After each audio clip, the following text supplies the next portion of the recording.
بسم اللہ الرحمن الرحیم۔ صرف 5 منٹ کا مدرسہ قرآن و حدیث کی روشنی میں 254واں دن 14 رمضان المبارک۔ نمبر 1، اسلامی تاریخ۔ سب سے پہلے ایمان لانے والے۔ نبوت مل جانے کے بعد رسول اللہ صلی اللہ علیہ وسلم نے تبلیغ شروع کر دی۔ چونکہ عرب میں صدیوں سے کفر و شرک کی وبا پھیلی ہوئی تھی اور ہر شخص اس میں مبتلا تھا، اس لیے کھلم کھلا پیغام حق پہنچانا ایک مشکل کام تھا۔ لہذا حضور صلی اللہ علیہ وسلم نے پوشیدہ طور سے لوگوں کو اسلام کی دعوت دی۔ عورتوں میں سب سے پہلے آپ کی ہمدرد اور غمگسار زوجہ محترمہ حضرت خدیجہ الکبریٰ رضی اللہ عنہا نے اسلام قبول کیا۔ مردوں میں آپ صلی اللہ علیہ وسلم کے بچپن کے دوست، تجارت کے ساتھی حضرت ابو بکر صدیق رضی اللہ عنہ سنتے ہی آمنا و صدقنا بول اٹھے اور ایمان لے آئے۔ لڑکوں میں آپ صلی اللہ علیہ وسلم کے چچا ابو طالب کے بیٹے حضرت علی رضی اللہ عنہ ایمان کی دولت سے مالا مال ہوئے۔ خادموں میں آپ صلی اللہ علیہ وسلم کے چہیتے خادم حضرت زید بن حارثہ رضی اللہ عنہ نے اسلام قبول کیا۔ یہ چاروں حضرات پہلے ہی دن مسلمان ہو گئے۔ ان حضرات کا ایمان لانا، جو حضور صلی اللہ علیہ وسلم کی نبوت سے پہلے کی زندگی سے بخوبی واقف تھے، آپ صلی اللہ علیہ وسلم کے سچے نبی ہونے کی روشن دلیل ہے۔ نمبر 2، حضور صلی اللہ علیہ وسلم کا معجزہ، کھجور کے گچھے کا چھلنا۔ ایک دیہاتی رسول اللہ صلی اللہ علیہ وسلم کی خدمت میں آیا اور کہا کہ مجھے یہ کیسے یقین آئے کہ آپ نبی ہیں۔ آپ صلی اللہ علیہ وسلم نے فرمایا، اگر میں اس کھجور کے خوشے یعنی گچھے کو بلا لوں تو تم میرے نبی ہونے کو مان لو گے؟ اس نے کہا ہاں۔ آپ صلی اللہ علیہ وسلم نے اس گچھے کو بلایا۔ وہ درخت سے اتر کر رسول اللہ صلی اللہ علیہ وسلم کے پاس آیا اور پھر آپ صلی اللہ علیہ وسلم کے حکم سے واپس چلا گیا۔ دیہاتی فوراً اس معجزہ کو دیکھ کر ایمان لے آیا۔ نمبر 3، ایک فرض کے بارے میں، صبح کی نماز ادا کرنے پر حفاظت کا ذمہ۔ رسول اللہ صلی اللہ علیہ وسلم نے فرمایا، جس نے صبح کی نماز ادا کی وہ اللہ کی حفاظت میں ہے۔ نمبر 4، ایک سنت کے بارے میں، قرض کی ادائیگی کی دعا۔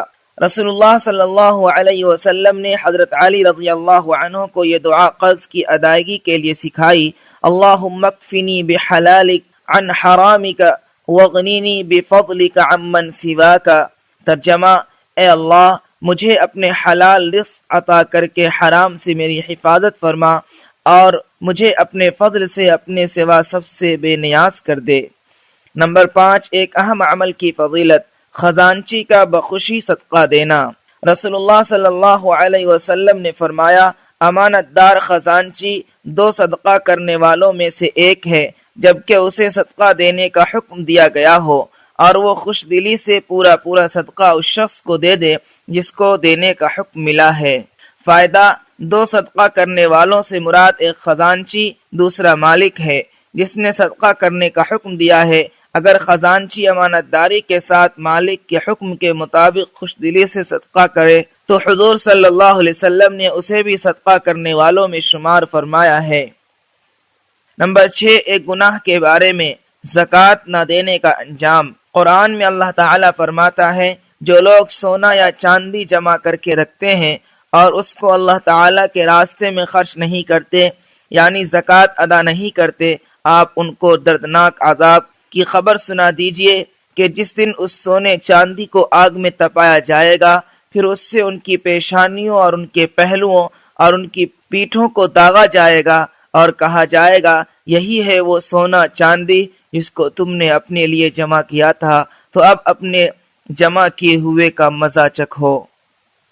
نمبر 7، دنیا کے بارے میں، مال و اولاد دنیا کے لیے زینت۔ قرآن میں اللہ تعالیٰ فرماتا ہے، مال اور اولاد یہ صرف دنیا کی زندگی کی ایک رونق ہے، اور جو نیک اعمال ہمیشہ باقی رہنے والے ہیں وہ آپ کے رب کے نزدیک ثواب اور بدلے کے اعتبار سے بھی بہتر ہے اور امید کے اعتبار سے بھی بہتر ہے۔